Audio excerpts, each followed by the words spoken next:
მომდევნო ვიდეოში ძალიან არ მომეწონა, რომ აი save space-ები არ აქვს ჩვენს აპლიკაციას, ამიტომ ამ ვიდეოში ამას გამოვასწორებთ. პირველ რიგში წავშლი ჯერჯერობით transaction-ების გარდა ყველაფერს და დავიწყოთ ნელ-ნელა ჩვენი კოდის წერა. Okay, პირველი შემოგვაქვს window compat-ი.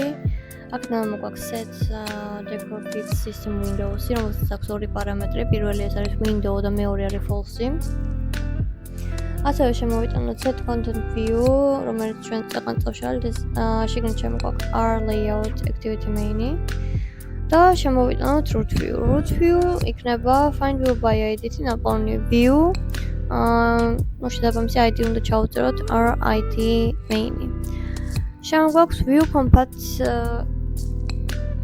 compat-ი თავისი set on apply window insets listener-ით. პარამეტრი ჭირდება მას და ეს არის ჩვენი root view და ასევე lambda ფუნქციას გვქონით, რომელსაც თავისი პარამეტრები ჭირდება. პირველი ეს იქნება view, მეორე იქნება insets-ი. Okay, აქ შემოვიტანოთ try catch-ი და try-ში ჩავწეროთ ჩვენი val system bar insets-ი უდრის insets.get insets window insets compat-ი. აქედან ამოვიღებ types და system bars. და აქ შეგვიძლია უკვე სათითაოდ მივუთითოთ ჩვენი padding-ები left-ზე, top-ზე, right-ზე და bottom-ზე.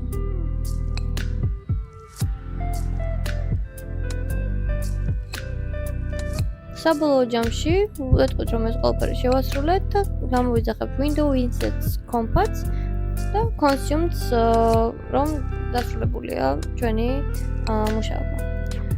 Catch-ში შეგვიძლია exception-ი ამოვაგდებინოთ, მაგალითად ესეთი exception-ი არის print tag trace.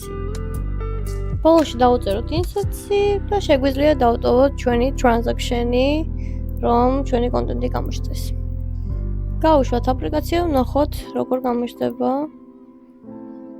ხედავთ, რომ ზემოდან ჩამოწეულია, არა მარტო home-ზე, არამედ profile-ზეც გადავიდეთ, ვნახოთ.